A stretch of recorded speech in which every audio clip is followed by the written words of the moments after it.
आज की ये स्टोरी एकदम रियल घटनाओं पर आधारित है और हमारी एक सब्सक्राइबर ने उस रूट से सफर करते हुए इस कहानी को पहली बार अपने कानों से सुना था। उनका नाम है रोमा। दरअसल रोमा का ननिहाल पश्चिम बंगाल में है और अक्सर उनका वहां पर आना जाना रहता है। लेकिन जब वो थोड़ी बहुत समझदार हुई और उम्र में काफी छोटी थी, तब उसने पहली बार उस भूतिया रेलवे स्टेशन के बारे में सुना था। हालांकि पहली बार सुनकर उन्हें यह मजाक लगा, लेकिन जब वहां के लोगों ने इस बात की पुष्टि की और कई बातें उन्होंने इंटरनेट पर सर्च की, तब उनके लिए भी यकीन करना काफी मुश्किल था। उस रेलवे स्टेशन के बारे में काफी सारी बातें सच है। लगभग 40 सालों तक वो रेलवे स्टेशन बंद रहा था और आज 21वीं सदी में आकर के इस रेलवे स्टेशन को चालू किया गया। लेकिन चालू भी पूरी तरीके से नहीं हुआ, केवल दिन के समय वहां पर स्टाफ रहता है।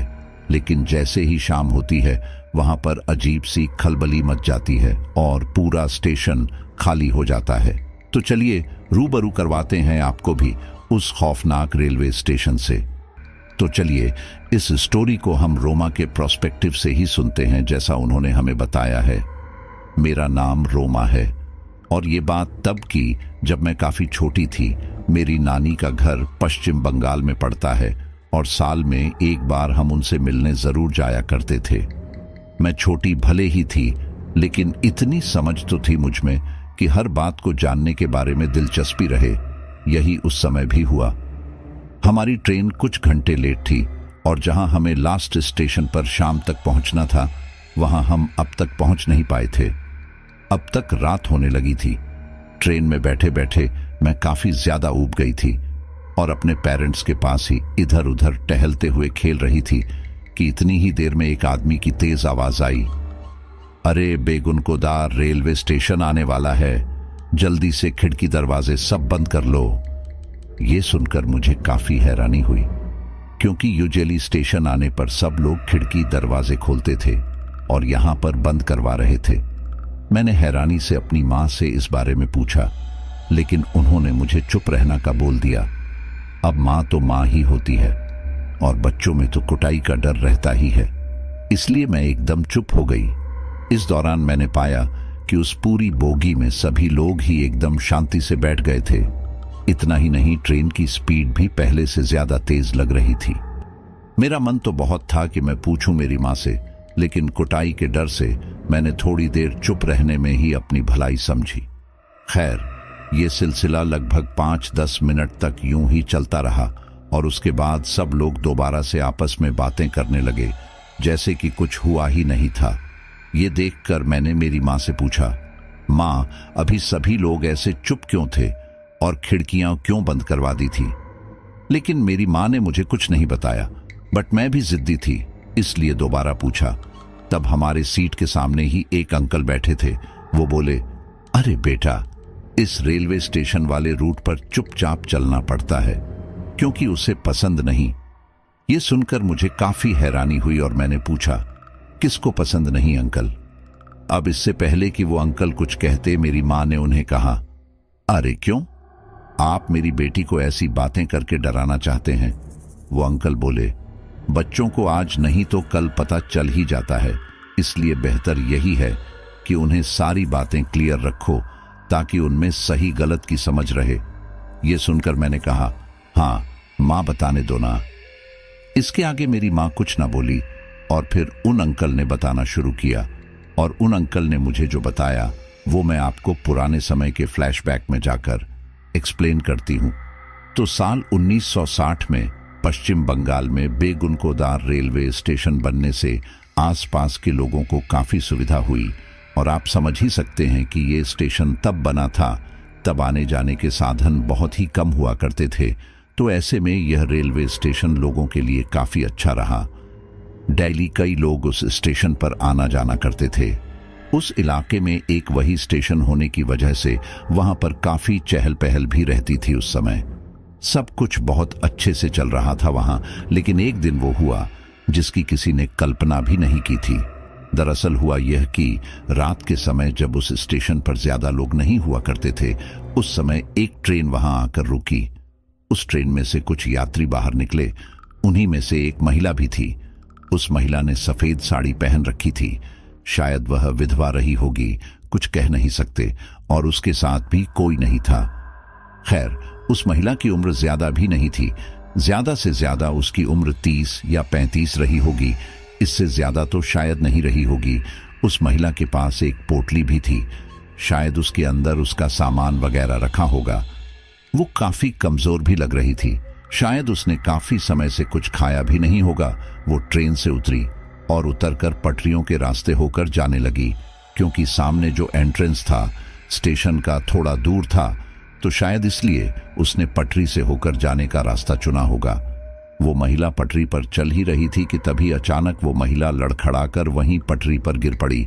उस समय ज्यादा लोग भी नहीं थे जो उसे संभाल सके, और वो महिला जिस हिस्से से जा रही थी वहां पर उस समय अंधेरा था, और 1960 के समय तो वैसे भी लाइट ज्यादा नहीं आती थी उस एरिया में, और स्टेशन के उस पटरी वाले हिस्से की तरफ तो उस समय ज्यादा लाइट भी नहीं थी, और वहां पर लोग भी नहीं थे, इसलिए किसी ने उसे वैसे नहीं देखा। अब यहां शायद वह औरत वही पटरी पर बेहोश हो गई थी, इसलिए वह उठ भी नहीं पाई। इसी दौरान वहां उस पटरी पर से एक ट्रेन गुजरी। वह महिला अभी भी उस पटरी बेहोश पड़ी हुई थी। उस महिला को बिल्कुल आवाज नहीं आ रही थी कि सामने से ट्रेन आ रही है। कुछ ही पलों में वो ट्रेन उस महिला के ऊपर से निकल गई। वो महिला उन पटरियों पर बीचों बीच ही थी, और उस ट्रेन ने उस महिला के ना जाने कितने टुकड़े कर दिए। कुछ रेलवे कर्मचारी लगभग सुबह के समय जब वहां आए तो पटरी पर उस महिला का क्षत विक्षत शव देखकर सकते में आ गए। उन लोगों ने इसके बारे में स्टेशन मास्टर को खबर दी, और स्टेशन मास्टर ने पास ही के पुलिस स्टेशन में इस बारे में सूचना दी।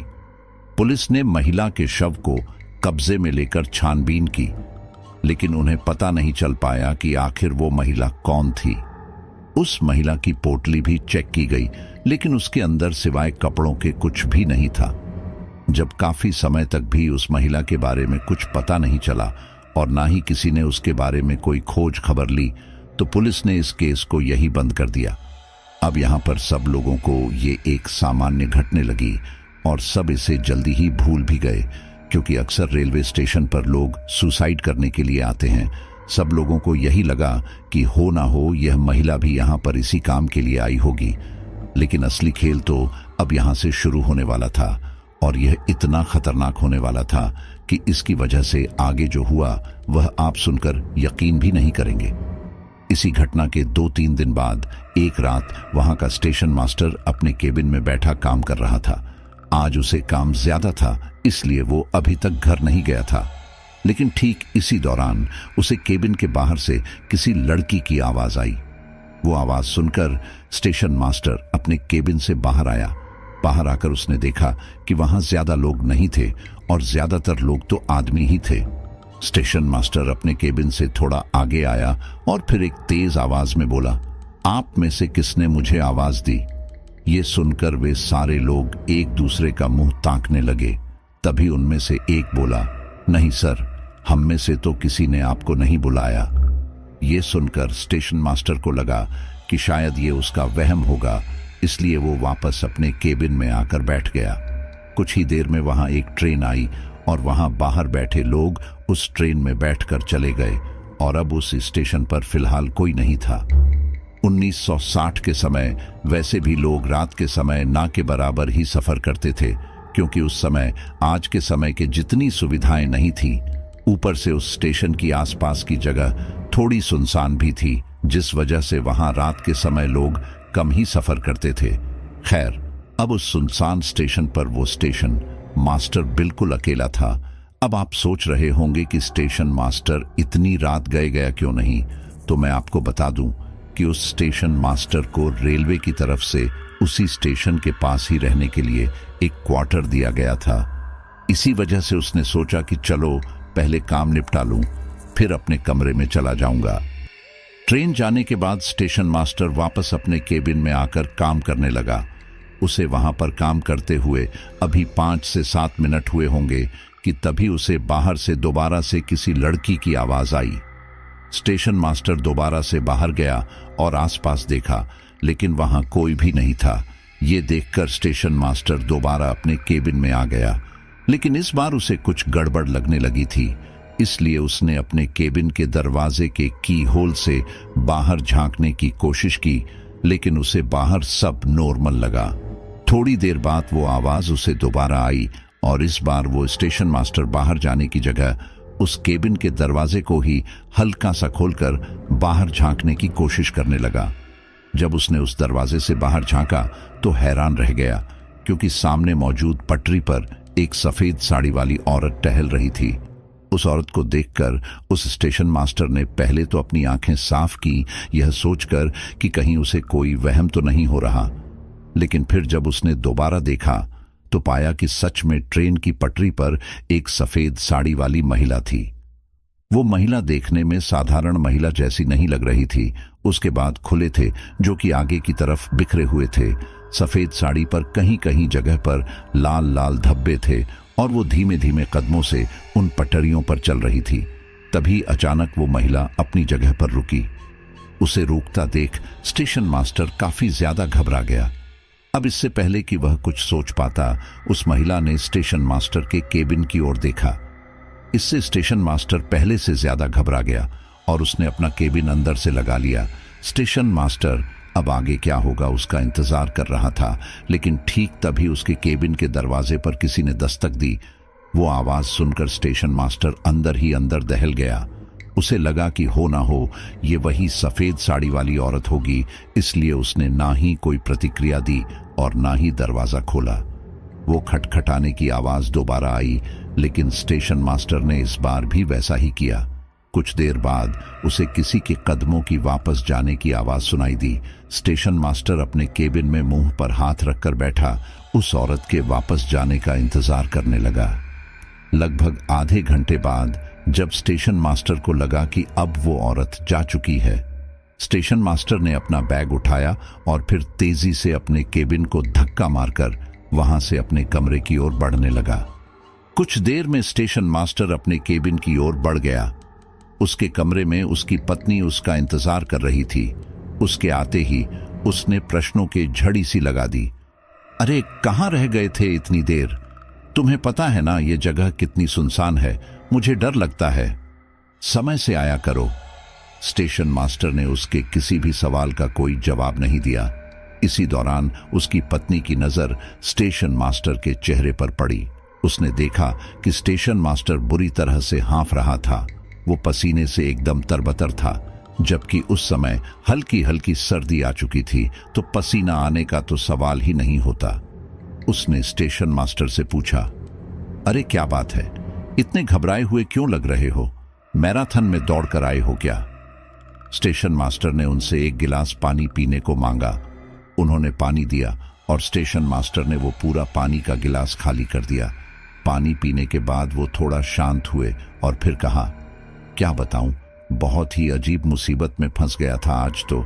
मुझे आज ट्रेन की पटरी पर एक सफेद साड़ी वाली भयानक औरत चलते हुए नजर आई। वो मेरे केबिन का दरवाजा खटखटा रही थी, लेकिन मैंने केबिन की कुंडी लगा ली थी।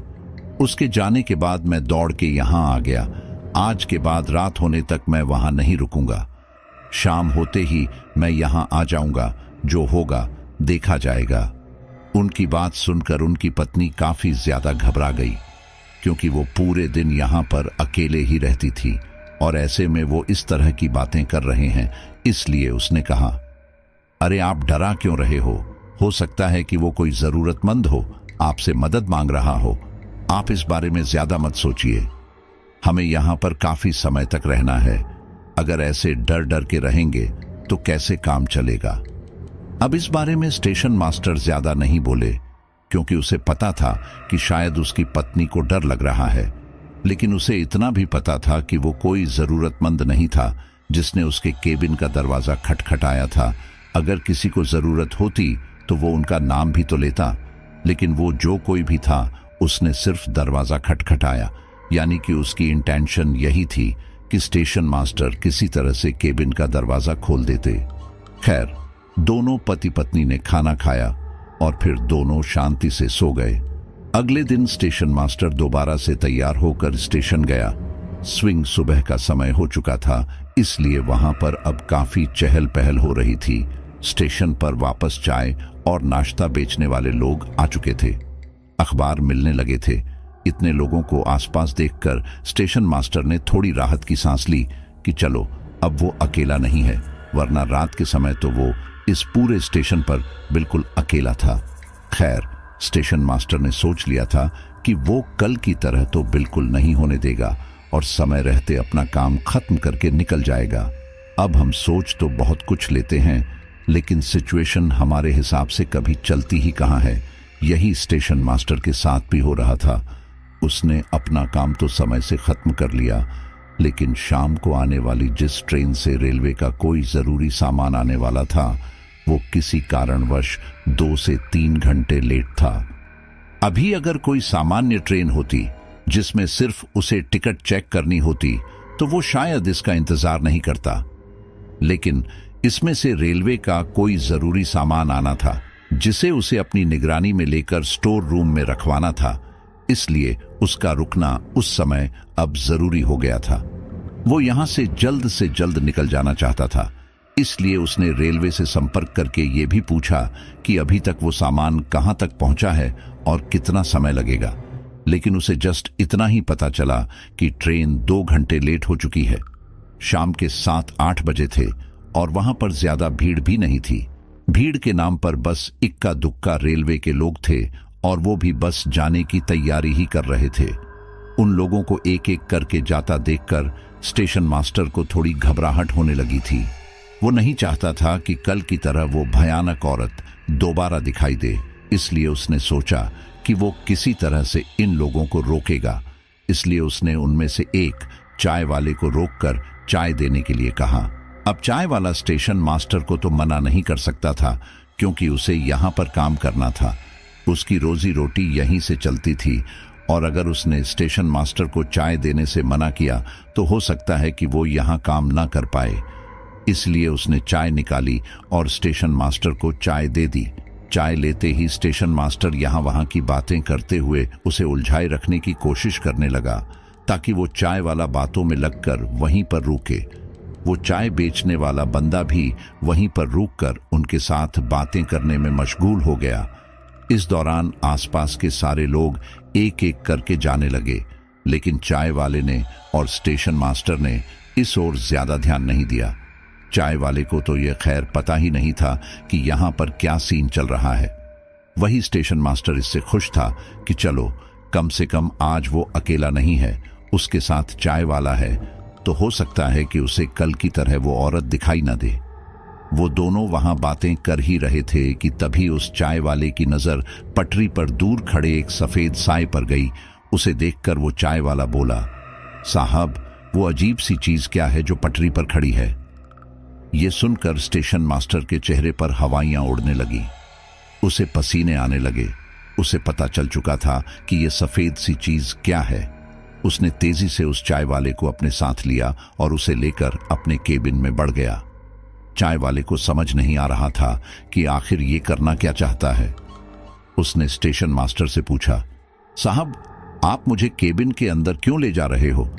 आप बताते क्यों नहीं कि वो क्या है? लेकिन स्टेशन मास्टर बिना कुछ कहे उसे जल्दी से अपने केबिन के अंदर ले आया।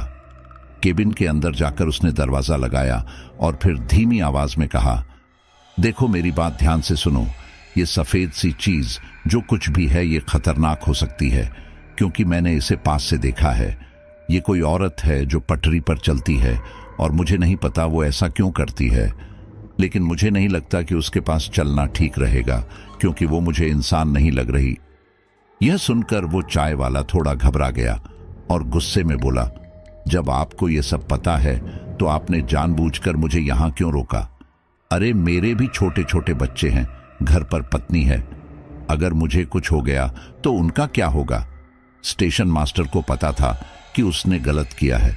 उसने अपने साथ साथ इस चाय वाले की जान को भी खतरे में डाल दिया है, इसलिए उसने उससे माफी मांगी। अब यहां पर आप लोग ये सोच रहे होंगे कि वो चाय वाला इतनी आसानी से उस स्टेशन मास्टर की बात कैसे मान गया। तो यहां मैं आपको बता दूं कि उस समय लोग किसी की भी ऐसी बात पर बहुत जल्दी मान लिया करते थे और अभी तो लोग बाल की खाल निकालने लग जाते हैं, लेकिन उस समय लोग सुनी सुनाई बातों पर बहुत आसानी से भरोसा कर लेते थे। केबिन में आकर वे दोनों काफी घबराए हुए थे। इसी दौरान वो स्टेशन मास्टर बोला, 1 घंटे में तुम यहां से निकल जाना। ये सुनकर वो चाय वाला गुस्से में बोला, इसकी क्या गारंटी है कि वो औरत मुझे आगे नहीं मिलेगी? मैं यहां से कहीं नहीं जाने वाला। अब जैसे तैसे यह रात कटे, उसके बाद तो कल सूरज ढलने के बाद मैं यहां आऊंगा ही नहीं, फिर चाहे दुनिया इधर की उधर हो जाए। इस पर स्टेशन मास्टर कुछ नहीं बोला।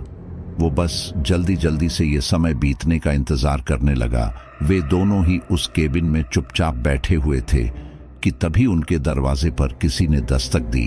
वो आवाज सुनकर वो दोनों पहले से ज्यादा घबरा गए, लेकिन उन्होंने इसके ऊपर कोई प्रतिक्रिया नहीं थी। ना ही बाहर की तरफ से कोई आवाज आई। कुछ देर बाद किसी ने दोबारा दरवाजा खटखटाया और फिर वो आवाज आनी बंद हो गई। ऐसा होते ही वो दोनों थोड़े शांत हुए और फिर अगले ही पल वो चाय वाला उठकर उस केबिन के दरवाजे के की होल से बाहर की ओर झांकने लगा। तब उसने देखा कि पटरी पर सफेद साड़ी में कोई महिला आगे की ओर जा रही थी। उस औरत की वेशभूषा से वो कोई सामान्य औरत तो लग नहीं रही थी, इसलिए वो चाय वाला घबराते हुए एक कोने में बैठ गया। वो दोनों न जाने कितनी देर तक केबिन में बैठे रहे। उन दोनों में से किसी की भी बाहर जाने की हिम्मत नहीं हो रही थी। लगभग 1.5-2 घंटे बाद स्टेशन मास्टर बोला, मुझे नहीं लगता कि अब वहां कोई खतरा है, हमें घर चलना चाहिए। ये सुनकर वो चाय वाला बोला, अरे तुम तो यहीं रहते हो, इसीलिए तुम तो यहां से बच के निकल जाओगे, लेकिन मेरा क्या होगा? मुझे तो यहां से जाने के लिए इस इलाके को और इस जंगल को पार करके जाना होगा। अगर उसने मुझे पकड़ लिया तो इसलिए मैं कहीं नहीं जाऊंगा, ना ही तुम्हें जाने दूंगा। स्टेशन मास्टर बोला, ठीक है, फिर तुम मेरे साथ मेरे क्वार्टर में चलो, वही सो जाना, क्योंकि यहां रहना ठीक नहीं है। हो सकता है कि वो रात में दोबारा आ जाए। उस चाय वाले को उसकी बात सही लगी और फिर वो दोनों जल्दी से उस केबिन से निकलकर स्टेशन मास्टर के क्वार्टर की तरफ बढ़ गए। क्वार्टर के दरवाजे पर पहुंचकर स्टेशन मास्टर दरवाजा खटखटाता है, लेकिन किसी ने दरवाजा नहीं खोला। फिर अगले ही पल स्टेशन मास्टर ने दोबारा दरवाजा खटखटाते हुए कहा, अरे भाग्यवान, ये मैं हूं, दरवाजा खोलो। ये सुनते ही उनकी पत्नी ने दरवाजा खोला और दरवाजा खोलते ही वह रोते हुए और बोली, मैं यहां नहीं रहना चाहती, यहां अजीब से साए घूमते हैं। स्टेशन मास्टर ने उन्हें शांत करवाया और पूछा कि आखिर हुआ क्या। तब उनकी पत्नी ने 1-8 घंटे पहले हुए वाकये के बारे में बताया, जो मैं आपको अपने शब्दों में बता रही हूं। स्टेशन मास्टर की पत्नी बार बार स्टेशन मास्टर के आने का इंतजार करते हुए कमरे से बाहर निकलकर आसपास के गलियारे में टहलते हुए वापस आ जा रही थी। उसे स्टेशन मास्टर की चिंता हो रही थी, क्योंकि उसने यहां उस अजीब सी सफेद साड़ी में किसी औरत के होने का दावा किया था। अब वो रेलवे स्टेशन ज्यादा बड़ा तो था नहीं, ठीक ठाक था। मतलब वहां पर स्टेशन के क्वार्टर में ज्यादा लोग नहीं थे, यानी ले देकर सिर्फ स्टेशन मास्टर और उनकी पत्नी ही थे, और कुछ स्टेशन पर काम करने वाले लोग होंगे जो अक्सर रात के समय वहां नहीं रहते थे। यानी कि उस पूरे क्वार्टर में स्टेशन मास्टर की पत्नी अकेली थी और स्टेशन मास्टर की बातों ने उन्हें डरा दिया था। उन्हें कमरे में अकेले बैठे बैठे डर लग रहा था, इसलिए वो बाहर आकर थोड़ा टहल रही थी और थोड़ा दूर जाकर आसपास लोगों को चलता हुआ देखकर उन्हें कुछ राहत मिलती। कुछ देर बाद वहां आसपास लोगों का चलना फिरना भी बंद हो गया।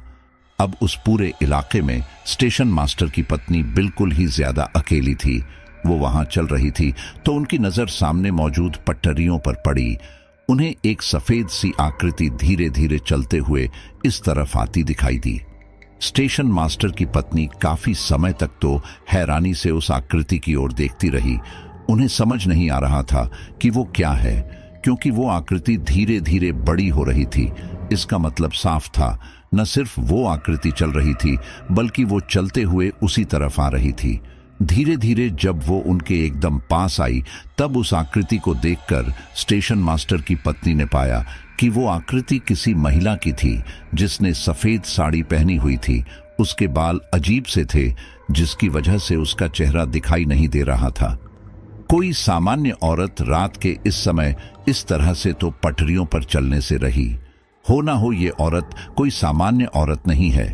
यह सोचकर स्टेशन मास्टर की पत्नी काफी ज्यादा घबरा गई। फिर उसी समय रात में स्टेशन मास्टर की कही हुई बात याद आई कि रात में उन्होंने भी एक सफेद साड़ी वाली अजीब सी औरत को पटरियों पर चलते हुए देखा था। वो याद करके और अपने सामने पटरियों पर उस सफेद साड़ी वाली औरत को चलता देखकर स्टेशन मास्टर की पत्नी को पता चल गया कि इसमें अब कोई दो राय नहीं है कि वो और ये औरत एक ही है, और हो ना हो ये कोई भूत प्रेत टाइप का कुछ है। स्टेशन मास्टर की पत्नी दौड़कर वापस अपने क्वार्टर में आई और जल्दी से खिड़की और दरवाजे सारे लगा लिए ताकि सफेद साड़ी वाली औरत उनके पीछे ना पड़ जाए। अपने क्वार्टर में आकर स्टेशन मास्टर की पत्नी एकदम निश्चिंत थी कि वो यहाँ पर सुरक्षित है।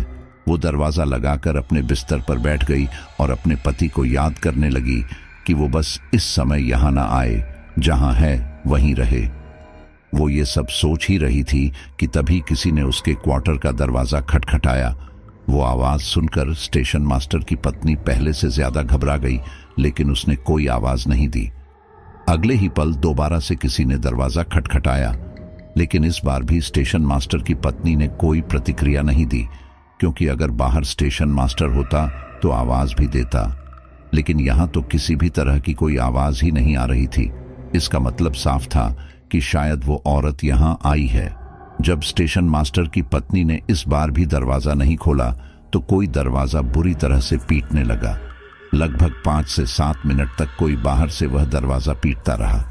उसके बाद वो जो कोई भी था वहां से चला गया, लेकिन उनके जाने के बाद भी स्टेशन मास्टर की पत्नी ने दरवाजा नहीं खोला। उसने सोच लिया था कि अब जब तक स्टेशन मास्टर नहीं आते हैं वो दरवाजा नहीं खोलेंगी। तो ये पूरा वाकया स्टेशन मास्टर की पत्नी ने उन्हें बताया। अब स्टेशन मास्टर को पता चल चुका था कि वो जो कोई भी औरत है उसको पता चल चुका है कि उनके साथ साथ उनकी पत्नी भी यहीं पर है। इसीलिए उन्होंने कहा, तुम चिंता मत करो, मैं कल ही बात करता हूं और अपना यहां से ट्रांसफर ले लूंगा। हम लोग ऐसी जगह नहीं रहेंगे और जब तक ट्रांसफर नहीं हो जाता मैं शाम होते ही यहां आ जाऊंगा। भाड़ में गए सारे काम। थोड़ी देर बाद उन्हें ट्रेन की आवाज सुनाई थी। वो आवाज सुनकर स्टेशन मास्टर बोला, लगता है वो ट्रेन आ गई जिसमें से रेलवे का कोई सामान आना था। मैं वो सामान ले जाकर रखवा देता हूं, लेकिन तुम लोग तब तक दरवाजा लगाकर रहो। स्टेशन मास्टर की पत्नी बोली, मुझे अकेले यहां पर डर लगता है, मैं भी आपके साथ ही चलूंगी। अभी ट्रेन में से कुछ लोग उतरेंगे, जब लोग रहेंगे तो कम से कम डर कम लगेगा। स्टेशन मास्टर को यह बात सही लगी और फिर वो उनकी पत्नी और उस चाय वाले के साथ ट्रेन की तरफ बढ़ गए, क्योंकि चाय वाला भी वहां अकेला नहीं रहना चाहता था। और ये सब सुनने के बाद तो बिल्कुल भी नहीं। खैर, ट्रेन आई और ट्रेन में से थोड़ा बहुत सामान जो भी रेलवे का था वो उतार कर स्टेशन मास्टर ने रखवाया और फिर उसी दौरान वो ट्रेन वहां से चली गई। उस ट्रेन में से कोई भी स्टेशन पर उस समय नहीं उतरा। खैर, इन सब के बाद स्टेशन मास्टर ने अपना केबिन लॉक किया और फिर दोबारा अपने क्वार्टर की तरफ आ गए। उन लोगों ने जैसे तैसे वो रात काटी और फिर सुबह होते ही उन्होंने रेलवे से अपने तबादले की बात की। उन्हें पता था कि अगर उन्होंने यहाँ पर भूत होने की बात की तो कोई उनकी बात पर भरोसा तो नहीं करेगा, लेकिन उसे पागल जरूर कहेंगे। इसलिए उन्होंने कहा कि यह सुनसान रेलवे स्टेशन है, आसपास ज्यादा कुछ साधन भी नहीं है, हमें रहने में दिक्कत हो रही है, इसलिए कुछ ऐसी जगह पर मेरी बदली करवा दो जहां पर कम से कम थोड़ी बहुत भीड़ भाड़ हो। अब आप लोग समझ ही सकते हैं कि सरकारी काम में कितना समय लगता है, तो स्टेशन मास्टर की इस अपील पर भी सुनवाई कितने समय में होने वाली थी, ये आप समझ ही सकते हैं। स्टेशन मास्टर की पत्नी इन सब से इतनी ज्यादा घबरा गई थी कि वो दोपहर होते ही अपने पति के साथ उनके केबिन में आकर बैठ जाती थी, क्योंकि वो अपने क्वार्टर में नहीं रहना चाहती थी। स्टेशन मास्टर भी जल्दी जल्दी अपना काम निपटाकर अपने क्वार्टर में चला जाता था, लेकिन इस दौरान उस चाय वाले ने वहां आसपास सभी लोगों को ये बात बता दी कि आधी रात में यहाँ पर एक सफेद साड़ी वाली औरत घूमती है। ये सब सुनकर वहां पहले ही जो लोग आते थे उन लोगों का आना जाना पहले से और कम हो गया। अब ज्यादातर लोग जो वहां से नियमित सफर करते थे वो भी इससे पीछे वाला जो एक स्टेशन था उससे आना जाना प्रेफर करने लगे, ये सोचकर कि चलो कम से कम यहां पर वो सफेद साड़ी वाली औरत तो नहीं मिलेगी। रेलवे स्टेशन पर ज्यादा लोग नहीं आते थे तो वहां ज्यादा काम भी नहीं होता था, इसीलिए स्टेशन मास्टर अपना काम खत्म करके जल्दी से अपने क्वार्टर में चला जाता था। इसी दौरान आने वाले कुछ दिनों में दोबारा से रेलवे का कुछ जरूरी सामान वहां आया जिसे स्टेशन मास्टर को रखवाना था। वो सामान 7-8 बजे आना था। उस समय सर्दियों का मौसम था तो रात भी जल्दी हो जाती थी। स्टेशन मास्टर अपनी पत्नी के साथ अपने केबिन में बैठकर सामान आने का इंतजार करने लगे। इस दौरान वो दोनों बातें करते करते केबिन से बाहर आ गए। उस समय रात जरूर हो गई थी, लेकिन बस 7:30 बज रहे होंगे और कभी भी उन्होंने इस समय वह सफेद साड़ी वाली औरत को फिलहाल तो नहीं देखा था, इसलिए वो निश्चित थे कि वो नहीं आएगी। वहीं दूसरी तरफ स्टेशन पर इक्का दुक्का ही लोग होंगे, वो भी सिर्फ चाय पकौड़े वाले ही थे जो कि बस अपना सामान पैक करके जाने की तैयारी में ही थे। खैर, वहां सब लोग अपने अपने काम में लगे हुए थे कि इसी दौरान उन्हें ट्रेन की आवाज सुनाई थी। उस ट्रेन की आवाज ने वहां मौजूद सारे लोगों का ध्यान अपनी तरफ खींचा और सब लोग उस आवाज की दिशा में देखने लगे जहां से ट्रेन आ रही थी। जब उन लोगों ने उस तरफ देखा तो सभी की आंखें हैरानी से फटी की फटी रह गई, क्योंकि जिस पटरी पर ट्रेन आ रही थी उसके बाजू वाली पटरी पर एक सफेद साड़ी वाली महिला दौड़ रही थी। ऐसा लग रहा था कि वह ट्रेन से रेस लगाने की कोशिश कर रही थी और जिस गति से ट्रेन आ रही थी उसी गति से वो महिला दौड़ती हुई आ रही थी। ये देखकर वो सारे लोग काफी घबरा गए। चाय वाले ने उन सभी को सफेद साड़ी वाली औरत के बारे में बताया था। कुछ लोगों को जो यह बात सिर्फ एक अफवाह लगी थी। आज उन लोगों ने साड़ी वाली औरत को अपनी आंखों से इस तरह से ट्रेन से रेस लगाते हुए देख लिया था। उन सभी की आंखें भय से चौड़ी हो गई थी। उन्हें समझ नहीं आ रहा था कि क्या करें। तभी स्टेशन मास्टर बोला, सारे जल्दी मेरे केबिन में चलो, वो हमें नुकसान पहुंचा सकती है। ये सुनकर सब लोगों ने अपना अपना सामान वहीं छोड़ा और जल्दी से सारे लोग स्टेशन मास्टर के केबिन में चले गए। स्टेशन मास्टर और उसकी पत्नी भी जल्दी से केबिन के अंदर आए और उन्होंने अंदर से वो केबिन का दरवाजा लगा लिया। वो सारे डर से कांप रहे थे क्योंकि ये कोई साधारण दृश्य नहीं था। उन लोगों को ट्रेन की आवाज धीरे धीरे पास आती सुनाई दे रही थी।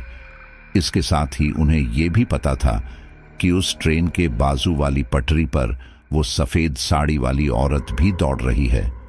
कुछ देर में वो ट्रेन वहां से होते हुए निकल गई। शायद उस ट्रेन को यहां स्टेशन पर नहीं रुकना था। स्टेशन मास्टर ने की होल से बाहर की तरफ झांका कि कहीं वो सफेद साड़ी वाली औरत तो बाहर नहीं है, लेकिन जब उन्होंने बाहर झांका तो हैरान रह गए कि वो सफेद साड़ी वाली औरत उसी केबिन के आसपास घूम रही थी। उनकी पत्नी ने उनसे इशारे में पूछा कि आखिर बात क्या है। तब उन्होंने बाहर का इशारा किया। ये देखकर उनकी पत्नी ने भी उसकी होल से बाहर झांका तो देखा कि बाहर वही औरत खड़ी थी। ये देखकर वो भी काफी ज्यादा घबरा गई। सब लोग काफी ज्यादा घबरा चुके थे और अब वो लोग वहां से बाहर भी नहीं निकल सकते थे। इसीलिए उन लोगों ने वो पूरी रात वही डर के साए में काटी। लगभग सुबह के समय वो औरत वहां से गायब हो गई। ऐसा होते ही सारे लोग उस केबिन से बाहर आए और फिर उन सभी लोगों ने अपना अपना सामान उठाया और घबराते हुए वहां से चले गए। वही स्टेशन मास्टर और उनकी पत्नी वहां से वापस अपने क्वार्टर में आ गए। क्वार्टर में आकर वो बैठे ही थे कि तभी उनकी पत्नी बोली, आखिर कितने दिन हमें ऐसे बैठना पड़ेगा? हम ऐसे डर डर के तो यहां रह नहीं सकते। क्या पता लगता है कि कल को वह हम में से किसी को मार डाले। या तो तुम जल्दी से ट्रांसफर ले लो या फिर नौकरी छोड़ दो। नौकरी जान से बढ़कर तो नहीं है ना। यहां पर उनकी पत्नी की बात थी तो सही, लेकिन यहां पर स्टेशन मास्टर को नौकरी का मोह था, क्योंकि ये समय 1967 का था और ऐसे समय में किसी के पास सरकारी नौकरी होना बहुत बड़ी बात थी। इसलिए उन्होंने सोचा कि इस बारे में सच सच बताकर ट्रांसफर ही करवा लो। खैर अगले दिन स्टेशन मास्टर ने दोबारा से रेलवे में कांटेक्ट किया और उनसे कहा कि इस स्टेशन पर किसी औरत का भूत घूमता है और वह हमें परेशान करता है, इसलिए मैं चाहता हूं कि मेरा यहां से ट्रांसफर किया जाए। अब यहां पर जो आप सोच रहे हैं वही हुआ। स्टेशन मास्टर की इस बात को सिर्फ उनके मन का वहम बताया गया, इसलिए उन्होंने इस बारे में कोई एक्शन नहीं लिया। वैसे भी लोग अपनी आंखों से जब तक नहीं देख लेते वह किसी बात को कहां मानते हैं। यह सुनकर स्टेशन मास्टर की पत्नी को काफी गुस्सा आया और उन्होंने कहा, ये नौकरी ही छोड़ दो, गांव जाकर खेती बाड़ी कर लेंगे, क्योंकि यहां मरने से तो अच्छा ही है ना ये। तब स्टेशन मास्टर बोले, देखो बात को समझने की कोशिश करो, मैं यह नौकरी नहीं छोड़ सकता। मैंने बहुत मेहनत की, तब जाकर मुझे ये नौकरी मिली है और मैं अपनी सारी मेहनत पर यूं ही पानी नहीं फेर सकता। इसका कोई ना कोई समाधान हम निकालते हैं। एक काम करते हैं, मैं किसी तांत्रिक बाबा का पता करता हूं, तो वह कुछ करके हमें इस मुसीबत से निकाल लेगा, लेकिन मैं यह नौकरी नहीं छोड़ने वाला। मैं कोशिश कर रहा हूं कि मेरा ट्रांसफर हो जाए, लेकिन उसमें थोड़ा समय लगेगा, लेकिन तब तक धीरज बनाए रखो। एक काम करता हूं, मैं गांव से मां को बुला लेता हूं, वह यहां तुम्हारे साथ रहेंगी तो तुम्हें भी ज्यादा डर नहीं लगेगा। ये बोलकर स्टेशन मास्टर ने अपने घर पर एक चिट्ठी लिखी और लिखा कि आपकी बहुत याद आ रही है, आप कुछ महीने हमारे पास रहने आ जाइए। अब स्टेशन मास्टर ने चिट्ठी लिखकर पोस्ट तो कर दी थी, लेकिन उसे पहुंचने में समय भी लगा था और चिट्ठी मिलने के बाद वह यहां के लिए आएंगे उसमें भी समय लगता। इसलिए स्टेशन मास्टर तब तक इस बात का कोई परमानेंट सॉल्यूशन ढूंढ रहा था। इसके लिए उन्होंने आसपास काम करने वाले लोगों से पूछा, तब उन्होंने उसे एक बंगाली बाबा के बारे में बताया। स्टेशन मास्टर दोपहर में ही स्टेशन का सारा काम धंधा छोड़कर उस बंगाली बाबा से मिलने के लिए गया और उन्हें अपनी सारी समस्या बताई। बंगाली बाबा अपना सारा जरूरी सामान लेकर स्टेशन मास्टर के साथ उस स्टेशन पर आए और इन सब में अब तक शाम होने को आई थी। स्टेशन पर आकर वो बंगाली बाबा बोले, यहां से मुझे बहुत ही ज्यादा तेज नकारात्मक ऊर्जा महसूस हो रही है। वह ऊर्जा बहुत शक्तिशाली है, मुझे नहीं लगता कि मैं उसका कुछ कर सकता हूं। हाँ, अगर हम उससे बात करके यह पता लगा सके कि उसे क्या चाहिए तो हम शायद उससे छुटकारा पा सकें, क्योंकि ज्यादातर भटकती आत्माएं अपने किसी खास मकसद के लिए भटकती हैं और एक बार उनका वह मकसद पूरा हो जाए तब वह हमेशा हमेशा के लिए इस चक्र से आजाद हो जाती हैं। हम लोग यह करके देख सकते हैं। स्टेशन मास्टर इसके लिए मान गया और फिर उन लोगों ने सभी लोगों के जाने के बाद उस वीरान स्टेशन पर एक तांत्रिक क्रिया करनी शुरू की। रेलवे स्टेशन पर उस तांत्रिक की अजीबोगरीब मंत्रों के उच्चारण की आवाज गूंज रही थी, जो वातावरण को और भी ज्यादा भयानक बना रही थी। कुछ देर बाद उन तीनों को एक ट्रेन की आवाज आती सुनाई दी। उस आवाज को सुनकर स्टेशन मास्टर की पत्नी घबराते हुए बोली, लगता है कल की तरह वह ट्रेन आ रही है, अगर उसके साथ साथ वह औरत भी आई तो। स्टेशन मास्टर बोले, चिंता मत करो, हमारे साथ बाबा हैं तो वह हमें नुकसान नहीं पहुंच पाएगी। यह सुनकर स्टेशन मास्टर की पत्नी कुछ न बोली, लेकिन उसे अंदर ही अंदर एक अजीब सा डर लग रहा था। उसे ऐसा लग रहा था कि जैसे कुछ भयानक होने वाला है। खैर, वो उनके साथ उस तांत्रिक क्रिया में बैठी रही, लेकिन उसका ध्यान बार बार उस आती हुई ट्रेन की तरफ जा रहा था। थोड़ी देर बाद जब स्टेशन मास्टर की पत्नी का ध्यान वापस उस ट्रेन पर गया तो उसने पाया कि उस ट्रेन के साथ आज वह औरत नहीं भाग रही है। यह देखकर उसने राहत की सांस ली। थोड़ी देर बाद वहां की हवा गाढ़ी होने लगी और फिर धीरे धीरे वहां पटरी पर सामने की तरफ ही वही सफेद साड़ी वाली भयानक महिला खड़ी थी। उस महिला को देखकर स्टेशन मास्टर और उनकी पत्नी दोनों ही काफी ज्यादा घबरा गए थे। लेकिन इसी दौरान वह तांत्रिक बोला, हमारी तुमसे कोई जाति दुश्मनी नहीं है, लेकिन हम जानना चाहते हैं कि तुम इस स्टेशन पर ऐसे क्यों भटक रही हो। अगर तुम्हें किसी चीज की जरूरत है तो तुम हमें बताओ। अगर हमारे बस में हुआ तो हम वह तुम्हें दिलाने का जरूर प्रयास करेंगे। वह महिला अपनी ठंडी रूखी आवाज में बोली, जब मैं जिंदा थी तब तो कोई मेरी मदद के लिए आगे नहीं आया। मैं वहां पटरी पर कितनी देर तक बेहोश पड़ी रही, लेकिन कोई भी मेरी मदद के लिए आगे नहीं आया। वो ट्रेन मुझे रौंद कर चली गई, लेकिन ये सभी लोग तब आए जब मेरी मौत हो चुकी थी। ये सुनकर स्टेशन मास्टर हैरानी से बोला, तो तुम वह औरत हो जो यहां पर कुछ समय पहले मरी मिली थी? वह महिला बोली, हाँ, मैं एक विधवा थी, काम की तलाश में यहां आई थी, लेकिन उससे पहले ही मैं यहां पटरियों पर मारी गई। उस समय स्टेशन पर कुछ लोग थे, लेकिन वह लोग मेरी मदद के लिए नहीं आए, इसलिए मैं अब इस पूरे स्टेशन को ही वीरान बना दूंगी। अगर तुम लोग मदद नहीं कर सकते तो तुम लोगों को भी यहां रहने का कोई हक नहीं है, इसलिए मैं यहां किसी को भी नहीं रहने दूंगी। ये सुनकर वो तांत्रिक बोला, देख, मैं समझता हूं कि तेरे साथ गलत हुआ है, लेकिन अब तू भी समझ, तेरी मौत में इन सब का क्या कसूर? तू पीछे की तरफ पटरियों पर मरी थी, इसलिए किसी की नजर तेरे ऊपर नहीं पड़ी, तो यह लोग तुझे कैसे बचाते? अगर तू यहां पर कहीं गिरी होती तो यह लोग जरूर तुझे बचाते, इसलिए मेरी मान और तू इस जगह को छोड़ दे।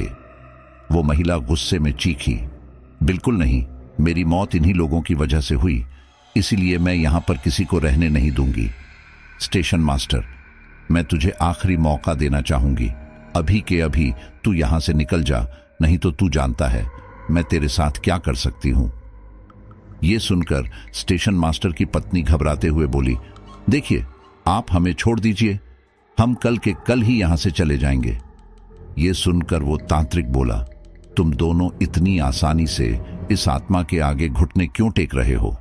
मैं हूं ना, बात करता हूं इससे। तू एक आत्मा है और यह जगह तेरी नहीं है, इसलिए अभी के अभी यह जगह छोड़कर चली जा। अगर तूने ऐसा नहीं किया तो फिर मैं तुझे भस्म कर दूंगा। ये सुनकर उस औरत को बहुत गुस्सा आया और उसने तेजी से आकर उस तांत्रिक की गर्दन पकड़ ली और कहा, तू मुझे निकालने आया है, मैं ही तुझे तेरे शरीर से निकालकर मुक्त कर देती हूं। ये बोलकर वो भयानक औरत उस तांत्रिक का गला दबाने लगी, लेकिन ठीक इसी दौरान स्टेशन मास्टर बोला, देखिए, ऐसा मत कीजिए, हम कल के कल ही यहां से चले जाएंगे, आप इन्हें छोड़ दीजिए। यह सुनकर उस औरत ने उस स्टेशन मास्टर को एक जोरदार धक्का दिया, जिससे वह स्टेशन मास्टर पीछे की दीवार से जा टकराया और फिर वो महिला गुस्से में बोली, अब यह भी तू मुझे बताएगा कि मुझे क्या करना है? उस दिन तेरी वजह से मेरी मौत हुई और अब भी तू मुझे आर्डर दे रहा है। बोलते हुए वो महिला गुस्से में तेजी से स्टेशन मास्टर की ओर हवा में तैरते हुए बढ़ने लगी। इसी दौरान स्टेशन मास्टर की पत्नी की नजर उस महिला के पैरों पर पड़ी, जो कि उल्टे थे। वो महिला तेजी से स्टेशन मास्टर के पास आई और उसका गला दबाने लगी। इसी दौरान तांत्रिक ने जैसे तैसे खुद को संभाला और फिर कुछ मंत्रोच्चारण कर लाल सिंदूर उस डरावनी महिला के ऊपर फूंक दिया। उस सिंदूर के शरीर से टकराते ही वो महिला जोर से चीखी, आह! इसी दौरान उस तांत्रिक ने दोबारा से मंत्र उच्चारण कर वह सिंदूर उस महिला के ऊपर फूंक दिया। इससे वह महिला घबराते हुए उस तांत्रिक और स्टेशन मास्टर से दूर हट गई। उसके दूर हटते ही स्टेशन मास्टर की पत्नी दौड़कर स्टेशन मास्टर के पास आई और उसे संभालने लगी। अपने आप को संभालते ही उस स्टेशन मास्टर ने सामने उस तांत्रिक और उस आत्मा का भयानक युद्ध देखा।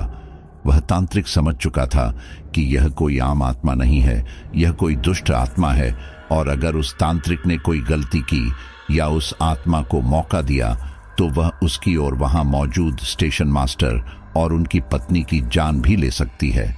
इसलिए वह उस आत्मा को समय दिए बिना लगातार मंत्र उच्चारण करते हुए उसके ऊपर वह सिंदूर फेंक रहे थे। लगभग 3-4 बार के बाद वह औरत वहां से हवा में ही गायब हो गई। यह देखकर तांत्रिक ने मंत्रोच्चारण करना बंद किया। वहीं वह स्टेशन मास्टर और उसकी पत्नी तांत्रिक के पास आए और स्टेशन मास्टर ने उनसे कहा, क्या वह हमेशा हमेशा के लिए चली गई? वो तांत्रिक बोला, नहीं, वह सिर्फ कमजोर हुई है और कुछ समय बाद जब वह अपनी शक्ति दोबारा पा लेगी तो दोबारा आएगी। हम कह नहीं सकते कि उसे शक्ति पाने में कितना समय लगेगा, लेकिन अब की बार अगर वह आएगी तो इससे भी ज्यादा खतरनाक होगी। हमें उसके लिए तैयार रहना होगा। यह सुनकर स्टेशन मास्टर की पत्नी बोली, वो वापस आए या ना आए, मुझे उससे फर्क नहीं पड़ता। हमें बस अपनी जान बचानी चाहिए। हम कल के कल यहां से निकल जाएंगे। देखा ना, उसने धमकी दी है, और अगर फिर भी हम यहां रहे तो पता नहीं वह हमारे साथ क्या करें। यह सुनकर वो स्टेशन मास्टर बोला, देखो मैं तुम्हारी बात समझ रहा हूं, लेकिन तुम भी मेरी बात समझो। अगर मैंने यह नौकरी छोड़ दी तो हम अपना गुजर बसर कैसे करेंगे? बहुत मुश्किल से मुझे ये नौकरी मिली है और मैं इसे ऐसे ही नहीं छोड़ सकता। अगर कुछ करने से हमेशा हमेशा के लिए इस आत्मा से छुटकारा मिलता है और मेरी नौकरी भी बच जाती तो उसमें हर्ज ही क्या है? स्टेशन मास्टर की पत्नी ने उन्हें काफी समझाया, लेकिन स्टेशन मास्टर नहीं माने। थक हार कर उन्होंने कहना ही छोड़ दिया। लेकिन हां, वह उन्हें छोड़कर गई भी नहीं, क्योंकि हिंदुस्तानी पत्नी अपने पति के साथ ही जुड़ी रहती है। फिर वह किसी भी मुसीबत में उनका साथ नहीं छोड़ती। वही उनके साथ भी था। इतनी बड़ी मुसीबत होने के बावजूद वो उनके साथ वहीं पर टिकी रही। खैर, उसके बाद उस महिला की आत्मा ने उन्हें परेशान नहीं किया। ऐसे ही 2-3 दिन बीते। शाम के समय उस महिला का साया दोबारा पटरी पर दिखाई नहीं दिया। यह देखकर स्टेशन मास्टर काफी खुश हुए। उन्हें लगा कि हो सकता है कि वह महिला यहां से अब जा चुकी है। इसीलिए उन्होंने अपनी पत्नी से कहा, देखो चिंता मत करो, अब वो जा चुकी है, और रही बात ट्रांसफर की तो वह मैं जरूर ले लूंगा। कुछ ही दिनों की बात है, मेरा ट्रांसफर अप्रूव होगा और फिर हम खुशी खुशी दूसरे शहर जाएंगे। उनकी पत्नी उनकी यह बात मान गई। उस तांत्रिक ने एक दिन जाकर दोबारा स्टेशन मास्टर से इस बात का जायजा लिया। स्टेशन मास्टर ने साफ साफ कह दिया कि यहां पर अब कोई समस्या नहीं है, शायद वह आत्मा डर के भाग चुकी है। इस बात को 8-9 दिन हो चुके थे, इसलिए तांत्रिक को भी यही लगा कि हां, शायद वह आत्मा यहां से डरकर भाग चुकी है, इसलिए चिंता की कोई बात नहीं। इसलिए वह भी निश्चिंत होकर चला गया, और उसके बाद ना उस तांत्रिक ने वहां की कोई खबर ली और ना ही स्टेशन मास्टर ने उन्हें बताना कुछ जरूरी समझा, क्योंकि बताने लायक कुछ था ही नहीं। खैर, इसी घटना के लगभग 15 दिनों बाद जब स्टेशन मास्टर अपने क्वार्टर में सो रहे थे, तब किसी ने उनके क्वार्टर का दरवाजा खटखटाया। वो आवाज सुनकर स्टेशन मास्टर और उनकी पत्नी दोनों ही उठ बैठे। स्टेशन मास्टर ने आवाज दी, कौन है बाहर? बाहर से उसी महिला की भयानक रूह कंपा देने वाली आवाज आई, क्यों स्टेशन मास्टर, जब तुम दोनों को बोला था कि यहां से चले जाओ, तब भी तुम लोग यहां पर क्यों टिके हुए हो? वो आवाज सुनकर स्टेशन मास्टर की पत्नी काफी ज्यादा घबरा गई और अपने पति से गुस्से में बोली, देखा, मैंने तुमसे कहा था ना कि यहां से जल्दी जल्दी निकल लेते हैं, लेकिन तुमने मेरी बात नहीं मानी और आज तुम्हारी वजह से हम इस मुसीबत में दोबारा फंस गए हैं। अपनी पत्नी की बात सुनकर वह स्टेशन मास्टर कुछ न बोल सका, क्योंकि गलती तो उन्हीं की थी। और फिर अगले ही पल उनकी पत्नी बोली, देखिए, हमें माफ कर दीजिए, हम कल की कल यहां चले जाएंगे। इन्होंने मेरी बात नहीं मानी, लेकिन मैं वादा करती हूं हम यहां नहीं रहेंगे, हम कल के कल यहां से चले जाएंगे। वो औरत बोली, मुझे तुम्हें जितना मौका देना था वह मैंने दे दिया है, लेकिन इसके बावजूद तुमने मेरी बात नहीं मानी, तो अब मैं तुम्हें कोई मौका नहीं देने वाली। अब तुम्हारी गलती से बाकी लोग सबक लेंगे और यहां आने से पहले 10 बार सोचेंगे। ये बोलकर वह दरवाजा बुरी तरह से खटखटाना लगी। वह इतनी बुरी तरह से दरवाजा खटखटा रही थी जैसे कि दरवाजा टूट ही जाएगा। ये देखकर स्टेशन मास्टर की पत्नी काफी ज्यादा घबरा गई और वह बोली, देखिए, ऐसा मत कीजिए, आप चाहे तो हम अभी यह जगह छोड़कर चले जाएंगे, लेकिन प्लीज हमें मत मारिए। उनके इतना रोने गिड़गिड़ाने के बाद भी उस महिला ने कोई जवाब नहीं दिया। वहीं कुछ ही देर में उसने वो दरवाजा तोड़ ही डाला। दरवाजा टूटते ही वो महिला अंदर की ओर आई और फिर इसके कुछ देर बाद वहां के उस सुनसान स्टेशन पर स्टेशन मास्टर और उसकी पत्नी की चीख गूंज उठी। ये आखिरी चीख थी जो वहां गूंजी थी। इसके बाद वहां किसी भी तरह की कोई आवाज नहीं आई। सुबह जब आसपास लोग जमा हुए तो स्टेशन मास्टर को न पाकर रेलवे के कर्मचारी स्टेशन मास्टर के क्वार्टर में गए। और वहां पर उन्होंने खून से लथपथ स्टेशन मास्टर और उनकी पत्नी के शव देखे। वो शव देखकर वहां मौजूद सभी लोगों में खुसूर फुसूर होने लगी कि हो ना हो इन दोनों को उस आत्मा ने ही मारा है। उन दोनों के मर्डर की काफी छानबीन हुई, लेकिन कुछ खास सुराग हाथ नहीं लगा, इसलिए ये केस बंद कर दिया गया। लेकिन लोग इन सब से इतने ज्यादा घबरा गए थे कि उन्होंने उस स्टेशन पर आना जाना लगभग ना के बराबर कर दिया। वही उस स्टेशन पर काम करने वाले रेलवे कर्मचारी भी नौकरी छोड़कर भाग गए। वहां पर कोई आता जाता ही नहीं था, तो इसलिए वहां पर अब ट्रेन रुकना भी बंद हो गई थी। और रात के समय तो कोई ट्रेन वहां रुकती ही नहीं थी, बल्कि रात के समय जब कोई ट्रेन वहां उस रेलवे स्टेशन से गुजरती तो उस ट्रेन के साथ कई बार एक सफेद साड़ी में महिला दौड़ते हुए देखी जाती। कई बार वो असाधारण फुर्ती के साथ दौड़ते हुए ट्रेन से आगे भी निकल जाती। इन सबसे लोगों में डर का माहौल बन गया था, इसीलिए रात के समय वह स्टेशन आने से पहले ट्रेन की रफ्तार बढ़ा दी जाने लगी और यहां तक कि लोग अपनी ट्रेन में खिड़की दरवाजे सब लगाकर रखने लगे ताकि उस महिला का साया ट्रेन के अंदर ना आ जाए। इस दौरान सब लोग एकदम शांति से भी बैठते थे। कुछ ही समय में वहां की सरकार ने इन सब की वजह से वो स्टेशन बंद करवा दिया। ये सुनकर मुझे काफी ज्यादा हैरानी हुई कि यह कैसे पॉसिबल है कि एक अफवाह की वजह से पूरा का पूरा स्टेशन ही बंद करवा दिया जाए। खैर, उस समय तो मैंने सिर्फ इसे कहानी मान लिया था, लेकिन कुछ समय पहले जब मैंने इस स्टेशन के बारे में गूगल पर सर्च किया तो मुझे पता चला कि सच में ये स्टेशन बंद हुआ था और ये लगभग 40 सालों तक बंद रहा था। सन 2009 में ममता बनर्जी ने इस स्टेशन को दोबारा खुलवाया, लेकिन अब भी लोग इस स्टेशन पर आने से कतराते हैं। लोग यह चाहकर भी भूल नहीं पाते कि लगभग 50 साल पहले यहाँ पर क्या हुआ था, लेकिन जिसको ज्यादा जरूरी होता है वो यहाँ से कभी कभार सफर कर लेते हैं। लेकिन यहाँ पर अब पहले जितनी चहल पहल नहीं होती। इसी के साथ ही रात में आज भी कोई ट्रेन यहाँ नहीं रुकती। इसी के साथ ही रात के समय यहाँ से गुजरने वाली सारी ट्रेनों की रफ्तार बढ़ा दी जाती है ताकि जल्दी जल्दी से स्टेशन छूटे। इतना ही, इस स्टेशन से गुजरने के समय आज भी खिड़कियां दरवाजे लगा दिए जाते हैं। स्टेशन पर काम करने वाले सारे लोग शाम होने के बाद यहां से निकल लेते हैं, कोई भी यहां पर नहीं रुकता। लेकिन मैं आज भी सोचती हूं कि क्या सच में वहां पर कोई खतरनाक आत्मा है जिसे लोगों का वहां आना पसंद नहीं? आपको क्या लगता है साथियों? भले ही 21वीं सदी में आपको इस रेलवे स्टेशन की बातें सुनकर मजाक लग रहा होगा, लेकिन वहां पर कुछ तो ऐसा था और इसी वजह से सरकार ने उस रेलवे स्टेशन को 40 साल पहले बंद कर दिया था। और आज भी जब शुरू हुआ है तो स्टेशन पर एक अजीब ही नेगेटिव एनर्जी का एहसास होता है।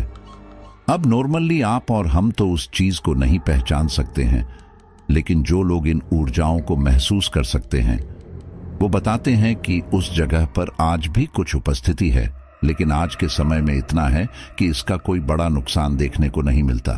खैर, जो भी हो वो वही जान सकते हैं जो इन चीजों को अच्छे से डील करते हैं। लेकिन आपको क्या लगता है, ये मुझे कमेंट बॉक्स में जरूर बताना। और मुझे पूरा यकीन है कि स्टोरी आपको काफी पसंद आई हो, तो दिल से एक लाइक तो बनता ही है। तो चलिए, अब जिन लोगों ने पिछली स्टोरीज को आखिर तक सुना है उन्होंने अपने नाम हमें सजेस्ट किए हैं। वो है गोपाल सिंह आगरा, प्रियंका खरती अवनी जालंधर, मनोहर छत्तीसगढ़, प्रियांशु सिंह बिहार, ऋतु सीतापुर, समीर निषाद, पवन डिडवाना जयपुर, उमा प्रसाद बेंगलोर, बिलाल सिद्दकी कानपुर, निशा दुबई, सुनील बैरवा राजस्थान, राजदीप धार असम, रूबी खान, महेश चौधरी जयपुर। सभी का बहुत बहुत धन्यवाद।